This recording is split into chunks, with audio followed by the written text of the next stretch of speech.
Hello बच्चों। तो आज इंग्लिश का जो है प्रीवियस ईयर पेपर सेट का जो है हम पार्ट 10 लेकर आए हैं आपके लिए। और क्योंकि मैंने आपको बताया था, मैंने ग्रामर का काफ़ी पोर्शन जो है मैं कवर करवा रहा हूँ और ज़्यादातर बच्चों को लिटरेचर में काफ़ी दिक्कत हो रही है। तो मैंने ये कहा था आपको कि काफ़ी बच्चे कह भी रहे थे कि लिटरेचर जो है उस पर फोकस ज़्यादा करवाइए। तो मैं वीडियोस जो हैं लिटरेचर के आपके पास में अलग से बिल्कुल लेकर आऊँगा। और ये जो है लिटरेचर की ही पूरी की पूरी वीडियो है। तो ये जो पार्ट है पूरा का पूरा ये लिटरेचर पे बेस्ड है। पहला क्वेश्चन हम देखते हैं ज़रा। पहला क्वेश्चन क्या है, और काफ़ी इंपॉर्टेंट क्वेश्चन है, इसमें जो भी 10 सालों से अब तक आ रहे हैं वही क्वेश्चन हमने कवर करे हैं। क्वेश्चन है कि Robert Browning was born in, इनका जन्म कब हुआ था रॉबर्ट ब्राउनिंग का। ठीक है, तो इनका हुआ था 1812 में। ऑप्शन नंबर 4 जो है बच्चों इसका करेक्ट आंसर होगा। 37 जो है क्वेश्चन आपको बोला the first printed poem of browning is. आप खुद भी अपने पास से सोच सकते हो कि क्या इसका आंसर होना चाहिए, ताकि आपको पता लगे कि आपका स्कोर कितना है। पहली प्रिंटेड पोयम ब्राउनिंग की कितनी कौन सी थी। चार ऑप्शन आपको दे रखे हैं, इसका ऑप्शन नंबर 1 पाउलिन इसका करेक्ट आंसर है। नेक्स्ट आ जाता है ब्राउनिंग वाज इन्फ्लुएंस्ड बाय, किससे इन्फ्लुएंस्ड हुआ था। ठीक है ना। चार ऑप्शन दे रखे हैं, किट से हुआ था, शैली से हुआ था, किट से हुआ था, बायरोन से हुआ था, या बायरोन और शैली दोनों से हुआ था। तो 38 की अगर हम बात करें तो इसका ऑप्शन नंबर 4 रॉबर्ट ब्राउनिंग जो है वो बायरोन और शैली दोनों से इन्फ्लुएंस हुआ था। तो ऑप्शन नंबर 4 जो है वो इसका करेक्ट आंसर होगा। नेक्स्ट आ जाते हैं, आपको बोला है Paracelsus is a poem by Browning in a, चार ऑप्शन दे रखे हैं, ड्रामेटिक फॉर्म, एलिगोरिकल फॉर्म, या पोएटिक फॉर्म, या रोमांटिक फॉर्म। तो ये जो पोएम है ब्राउनिंग की, ये अ, कौन से उसमें फॉर्म में आती है, तो ये आती है ड्रामेटिक फॉर्म में। तो ऑप्शन नंबर 1 जो है बच्चों इसका करेक्ट आंसर है। नेक्स्ट आ जाते हैं, home thoughts for the sea is a famous poem by. ठीक है, home thoughts from the sea is a poem, famous poem by. ये पोएम किसने लिखी है। चार ऑप्शन आपको दे रखे हैं। आपको क्या लगता है कि इसका कौन सा करेक्ट आंसर होना चाहिए।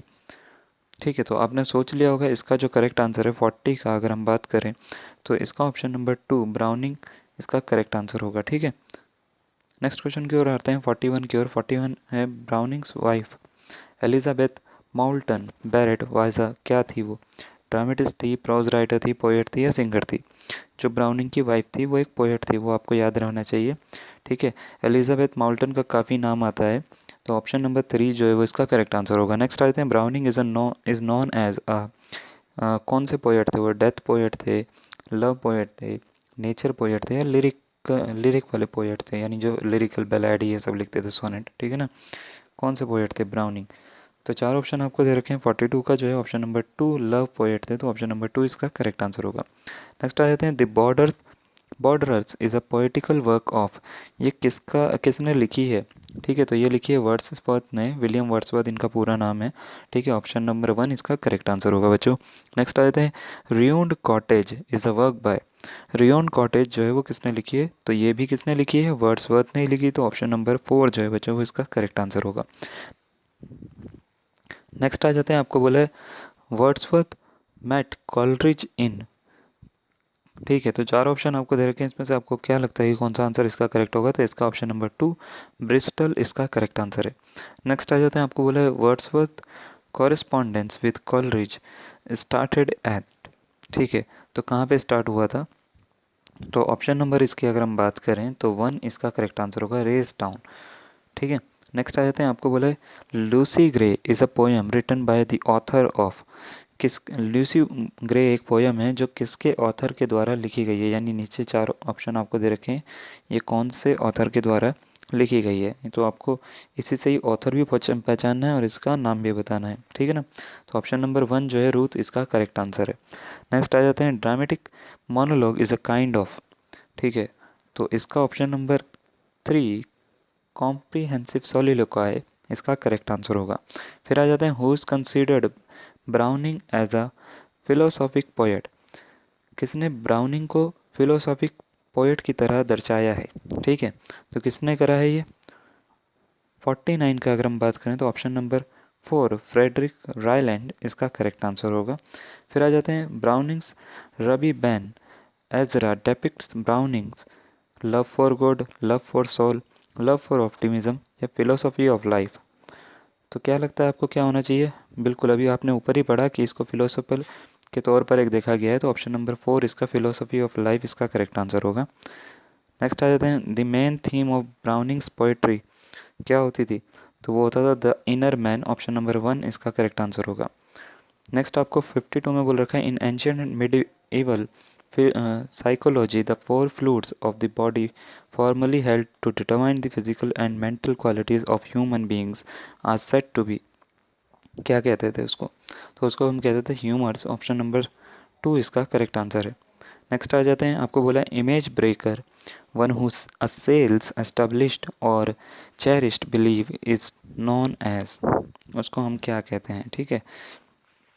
तो इसका जो ऑप्शन नंबर 1 है आइकोनोक्लास्ट इसका करेक्ट आंसर होगा बच्चों। नेक्स्ट आ जाता है, आपको बोला है Greek idyllian a little picture and idealised story of happy innocence in a pastoral form of an inverse is known as, ठीक है। तो क्या कहते हैं उसको, उसको हम कहते हैं आइडाइल, तो ऑप्शन नंबर 3 इसका करेक्ट आंसर होगा।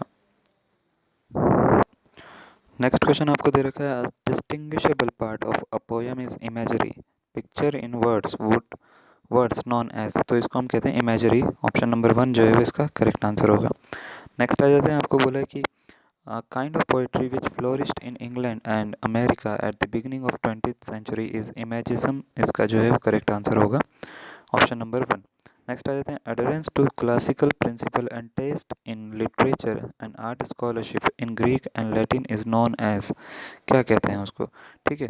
तो 57 का जो है इसका भी क्लासिसिज्म इसका करेक्ट आंसर होगा, ऑप्शन नंबर 1। नेक्स्ट आ जाते हैं, phrase applied to ideas thought and expression which are harmony which are in harmony with the spirit of the age is, इसको क्या कहते हैं, ठीक है ना। तो option number 4 climatic of opinion इसका करेक्ट आंसर होगा। नेक्स्ट आ जाते हैं, वन दैट इज ग्रामेटिकली और logically complete is known as, ठीक है। ऐसे इंसान को क्या कहते हैं जो ग्रामेटिकली इंसान नहीं, ऐसी चीज़ को हम क्या कहते हैं जो ग्रामेटिकली और लॉजिकली कंप्लीट हो, ठीक है ना। तो उस चीज़ को हम क्या कहते हैं, उसको हम कहते हैं क्लोज्ड कपलेट, तो ऑप्शन नंबर 2 इसका करेक्ट आंसर होगा। नेक्स्ट है, a play which has been read rather than performed as the author the great by Keats is known as, ठीक है। ऐसा प्ले जिसको रीड किया जाता है, परफॉर्म करने के अलावा इसको रीड किया जाता है, ठीक है, उसको क्या कहते हैं, ठीक है। As the author of great by Keats is known as, उसको हम क्या कहते हैं, ठीक है ना। तो 60 का अगर हम बात करें तो इसका ऑप्शन नंबर 1 क्लोसेट ड्रामा कहते हैं हम उसको, वो करेक्ट आंसर होगा, ठीक है। ये उसी का ही एक एग्जाम्पल है। नेक्स्ट आ जाते हैं, आपको बोला 61 में अफेंसिफुल इमेज और startling comparison is known as, ठीक है। तो इसको हम क्या कहते हैं, इसको हम कहते हैं कंसीट, ऑप्शन नंबर सी यानी 3 इसका करेक्ट आंसर होगा। नेक्स्ट आते हैं, Browning Sordello is a poem in, ठीक है, कितने लाइन की है ये, 200 लाइन की है, 6000 की है, 195 की है, 68 लाइन की है। तो ये सबसे बड़ी पोएम्स में से एक पोएम है ब्राउनिंग सॉडेला, जो पोएम है सॉडेला, ठीक है, ये 6000 लाइन की है, ठीक है। तो ऑप्शन नंबर 2 जो है वो इसका करेक्ट आंसर होगा। नेक्स्ट आ जाते हैं, ब्राउनिंग वाज बरीड इन, ठीक है, कब उनको जो है बरी करा गया था, बरी का मतलब होता है कि उनको दबाया गया था मरने के पश्चात, ठीक है। तो कब नहीं मतलब कहाँ करा गया था, ठीक है ना। तो 63 की अगर हम बात करें तो ऑप्शन नंबर 2 वेस्टमिंस्टर अबे इसका जो है वो इसका करेक्ट आंसर होगा।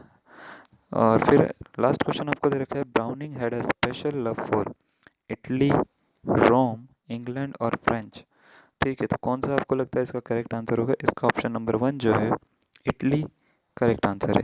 तो देखिए बच्चों, काफ़ी सारे क्वेश्चन जो है हमने आज करवा दिए हैं आपके, ठीक है। इनमें से हर क्वेश्चन जो है वो कहीं ना कहीं आपको एग्ज़ाम में मिल जाएंगे, जैसे कि मैंने आपको पहले भी एग्ज़ाम पेपर सॉल्व करवाए हैं, तो उसमें भी आपको क्या है कि मैंने बताया कि ये क्वेश्चन देखो यहाँ पे आ रखा है, ये यहाँ पे आ रखा है, इस तरीके से।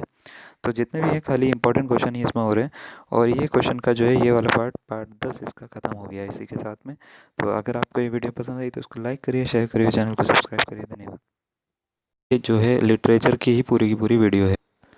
तो ये जो पार्ट है